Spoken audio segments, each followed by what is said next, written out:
Hey everyone, thanks for coming back. Of course, here with Ross. We're going to be going into the popcorn spray Winona popcorn spray today. We did Breathe obviously a couple weeks ago. Make sure to check that video out. We're going to talk numbers, some marketing stuff, popcorn. So know we're in horror movie season, so I'm sure a lot of people got their late night popcorn, late night snacking. But first things first, Ross, how are you? I'm great. How are you? Yeah, I'm good. I'm good. Hopefully, I get some samples. Of course, I get to try out some popcorn. I'm a Of big popcorn course. fan. We But all are. well, do you want to introduce it? Kind of. I guess look, popcorn sprays are nothing new. But do you want to introduce what makes it different? Well, I may debate that first statement in your introduction. Popcorn seasoning is nothing new, but Ah, popcorn yes. sprays are pretty new. So Winona popcorn spray was essentially developed because we manufacture in so many different categories and we have the capability to do a lot in the cooking oils and cooking sprays. And that's a pretty significant part of our manufacturing business from a private label standpoint for the Starco group, not for Starco brands. Our capability is so diverse and we sell so many different aisles and bays in a retail store. We have the opportunity to really analyze each of those bays in the store. And so we can really see where certain areas have had a lot of technological innovation, other areas have been somewhat static, and if they've been static for a long period of time, there's opportunity. There's opportunity for innovation, finding the white space. And you may have a retail corporate buyer that's also really quite open to technology if they haven't seen a lot in their bay. So we started analyzing this popcorn bay. And so it's a very significant shelf space at retail if you walk into, say, a Walmart or whatever. And the innovation was there was really nil. Okay, it was still Orville Redenbacher from the 50s, and there just wasn't a lot there. And there was a couple other seasoning kind of brands out there that were a little dated from a packaging standpoint. They were not clean labels. They were not kind of clean living, healthy, and somewhat tired. And so we started to think about the consumer appeal if we take a look at parallel categories like, for instance, bagged chips. The bagged chips section at retail is enormous. What happened about 5 or 6 years ago was that popcorn started to merge into bagged chips, and you have bagged popcorn, which you've probably seen today, and was like a hockey stick curve and tremendous growth. So that was huge growth for popcorn, but in the chip aisle, not in the popcorn aisle. So that kind of got our wheels moving. And we started to think about, flavor profiles. And US and Canadian consumers, North American consumers really love condiments, and they love hot sauces, and they love sour cream and onion. And there's a big flavor range that they really love. And we sort of saying, it's interesting that it's very successful in bagged popcorn, which is giving us, some really good case history to sort of say, okay, well, there's a real appetite for that. But how do we do that where we kind of make it a little bit more DIY, a little bit more family involvement, fun for mom and the kids, movie night done right kind of thing at home. Everybody loves popcorn. It's a very large demographic from little kids to, 100-year-old people. The whole kid, everybody loves great popcorn. And we started to say, okay, well, what if we could kind of curate a line of flavorings that were non-GMO, very low calorie, packaged on trend, and marketed in a very kind of unique way that lets people know that this is a real behavior change for the better. And that's really, one of the tenets, the key tenets of Starco Brands is that if we can't change behavior, it doesn't make the cut. The innovation has to be so significant that it changes behavior for the better. And so that's kind of how this line was birthed. And so the first one we did was a butter flavor, where we could use very specific kind of non-GMO flavoring in an organic plant-based oil. We did some research and some focus groups to see where the flavor was really kind of netting out. We dialed it in. Once we had it, we brought it internally into Starco Brands marketing partnerships. We've got a marketing firm called Deutsch Marketing that's owned by a marketing marketing holding company. We have marketing agency services of record, very high-end services to kind of curate look, feel, brand, periphery marketing, labels, etc. So we kind of gave them the what this is story, and they curated some fantastic labels. And as a matter, if you go on Amazon right now and search Winona popcorn, you'll see it, or if you Google it, it's in every single Walmart in the country. Now it's in every single HEB in the country, and distribution is really, really growing there. But what's fascinating about this product is when we went to the retail buyer, say at Walmart, and we said, hey, we've got this concept. It's super cool. It's clean living. It tastes amazing. It's movie night, super fun for everybody. This is how it uses. This is what it sort of gets rid of. Here's kind of the behavior change. She was so interested in innovation in the aisle, in the bay, that she was excited to be kind of a test partner. And so we ended up putting up just one SKU. And it's dangerous to go with one SKU at retail because sometimes you can get lost on shelf. But because we were a one-trick pony when we launched the line, we had multiple facings. So you sort of had this mini billboard in the aisle. So people are going to grab their popcorn that you can kind of see it. And the packaging is extraordinarily eye-catching. It's very on trend. And it allowed people to kind of make the, oh, let's try. Once they get to that point of, oh, let's try, now it's up to us to deliver on an amazing sensory experience. And that's really what happened. The marketing when we launched was very, very low. It was more of a test. And this thing organically just exploded. This product sells somewhere around 50,000 units a month at Walmart with really zero marketing. We haven't kicked into marketing yet. We wanted to sort of hold back on the marketing until the line extension SKUs were ready. So we're coming out with caramel, which is, I've tasted the samples. They're like amazing. Like you can spray this in your mouth and be like, it's amazing. It's like, it's an indulgent, but it's kind of a caramel spray. And the next one is a like jalapeno cheese. And there's lots to go. There's lots of line extension. You can kind of mirror bag chip flavors, right? So there's a lot of legs with this line. It's killing it at retail right now. It's killing it online right now. It's totally unique. It's totally behavior changing. It checks all the boxes for Starco brands. Yeah, awesome. Well, you covered some highlights. You said, so selling 50,000 units a month right now in Walmart, again, in Walmart, on Amazon. That's fantastic. And HEB. Yeah. Big grocer down here. If you had to guess how many products are sold a month in total, do you have those kind of numbers that we can tell anybody? Yeah, I'd say I would say it's under 80,000, but it's around there. Still, yeah. That's awesome on minimal marketing. We got some questions again about Breathe. I mentioned to you about, marketing plans, keeping it, about popcorn and about popcorn spray. What's your marketing plan here with Winona? We have a so the concept as a public company is that we've got this technical and formulary capability to develop innovation across categories. So that kind of sits in the center. And then on one side, we have our marketing partners, right? I'd mentioned Deutsch and IPG, and we've got some others that are actual stakeholders in the business. So they provide marketing agency of record in a best-in-class manner because they're stockholders. And that really limits the amount of cash requirements and overhead for the business as we start to scale the marketing and compete with big CPG companies that are worth 40, 50, 60 billion.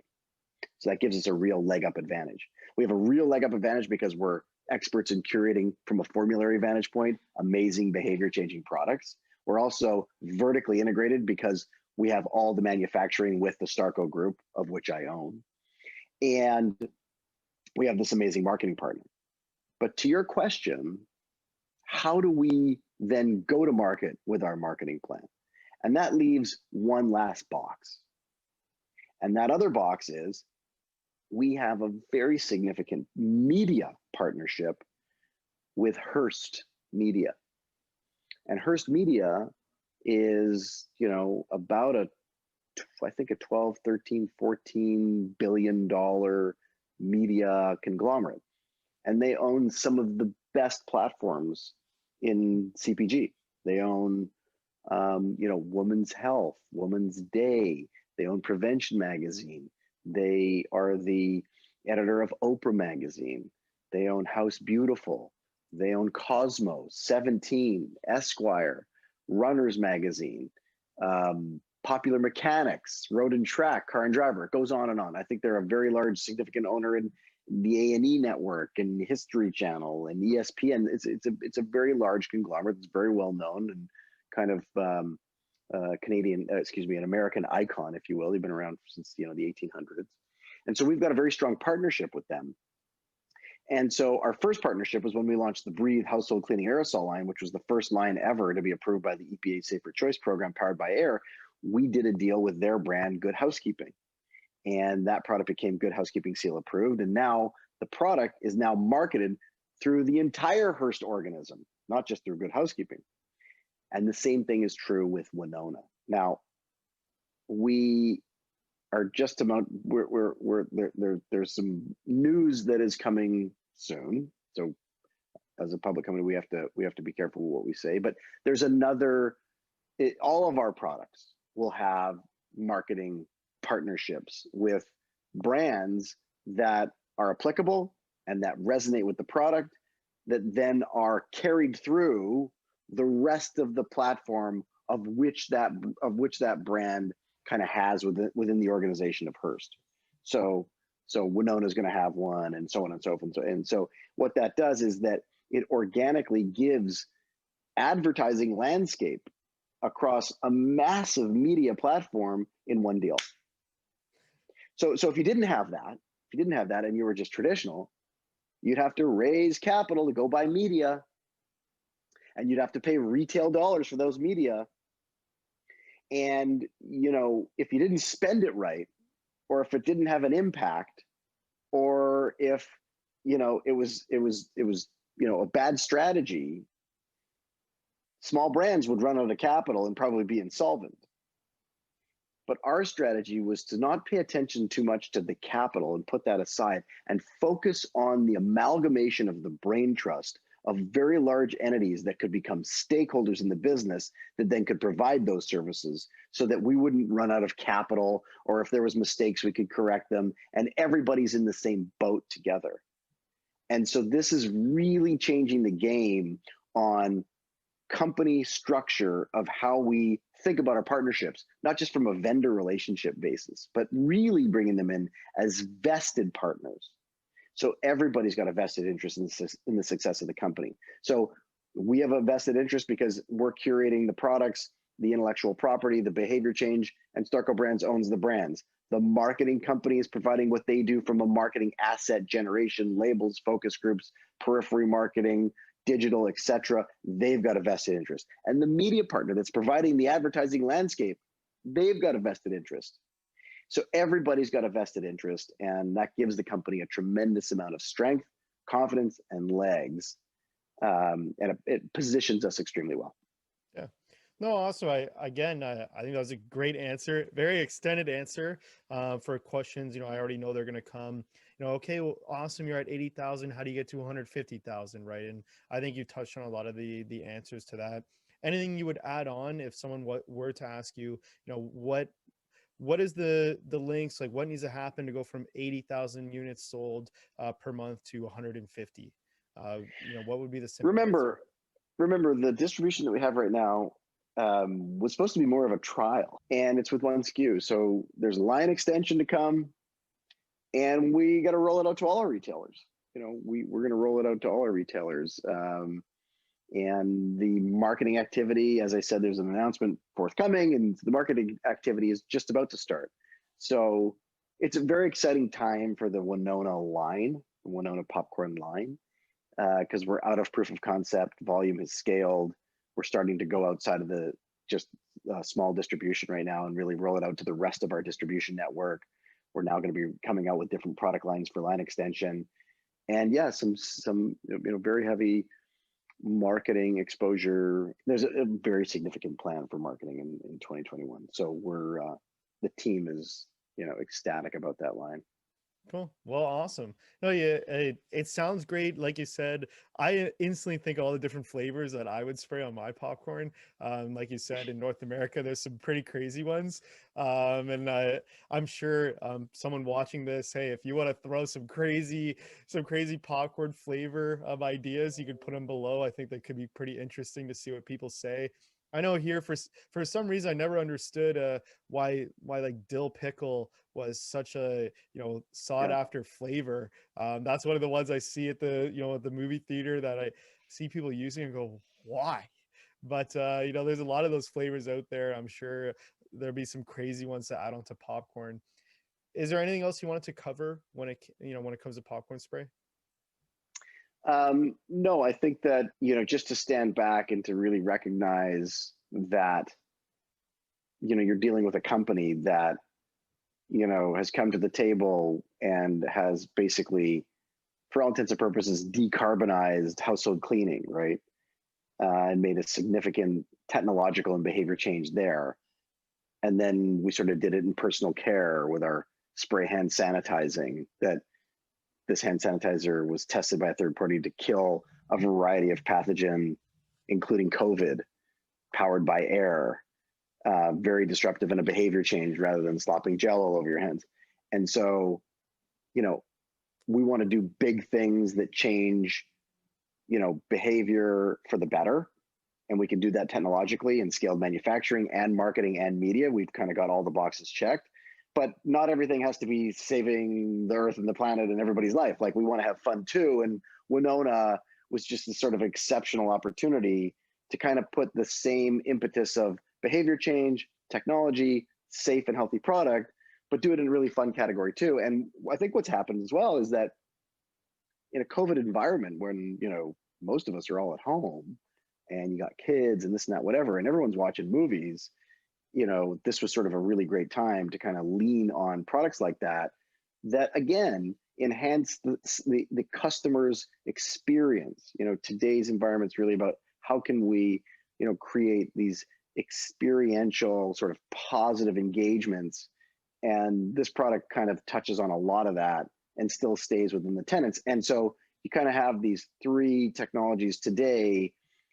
And if you start to peel back the onion of what's in the Starco brand's pipe, there's a lot of products in the pipe that, again, have to meet that bare minimum bar of behavior changing. And so, it's just a global statement of saying that we're super excited from a corporate vantage point that these technologies are now being commercialized, they're being manufactured at scale, they're being pumped through distribution, they're being positioned and marketed well, and now the advertising is kicking in. And so it's a really interesting time. And like I said, 2021 is just like, we're all just like, we can't wait to see it. No, the whole world, I think, can't wait to see it, which is great. One thing I think we missed on, a little bit, we didn't mention as much as we could. Do we want to talk about, again, we talk popcorn spray is new, but, shaking, seasoning and things like that. Can we talk about the benefits you would get from Yeah. spraying versus, what people are used to now? Yes. I'm used to just whatever dumping a bunch of stuff on and having hot spots all over, but let me know the benefits. Yeah. So confronting the behavior change here and why, that's the question. Listen, the simple answer is you have your bowl of popcorn and you sort of shake, shake, shake, and it all ends up at the bottom of the bowl.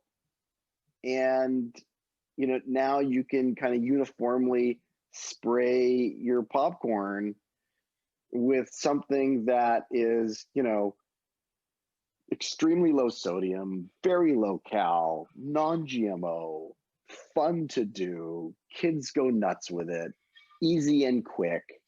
Yes, you can take a stick of butter and nuke it or melt it and then pour it over. And then you can shake and shake and do and multi-step and multi-cleanup and, a lot of stuff to get it done. We use this term a lot. We use the term smart cut. It's not a shortcut, it's a smart cut. It's the characteristics of a shortcut, but with the benefits that you're bringing to the table. that warrant a behavior change. Like once you use a product like this and you're satisfied with the experience, you can't go back. It's like you never buy a worse computer, right? Once the behavior change is set in and it's validated by your experience, that's it.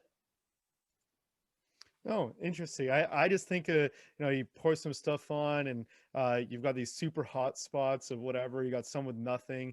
Sprays easy. Again, powered by air, so you don't really have to worry Uniform. about anything else. So fantastic. Yeah, I just wanted to get the benefits out there for people.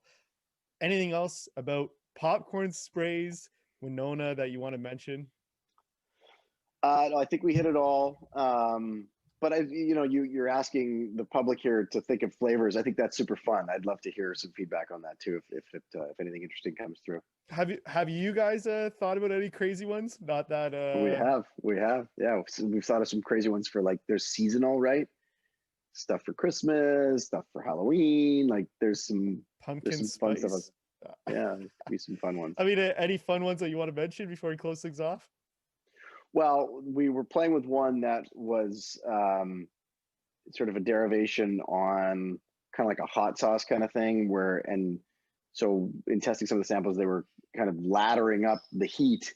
And one of them that we tried was like, we were all like head under the sink, like, it was burning our head off. But that was kind of a funny experience. But yeah, listen, again, walk down that chip aisle and you can see all the potential flavors. By the way, when I lived in Canada as a kid, there was a brand of chips called Old Dutch. I don't even know if they're still around. I think they are. They were the best. And in those days they came, and this is, I'm dating myself here, but this is like early 80s. They came out with ketchup chips. Yep. And it was some cocktail that they called ketchup, but wasn't, but was crazy and salty and whatever.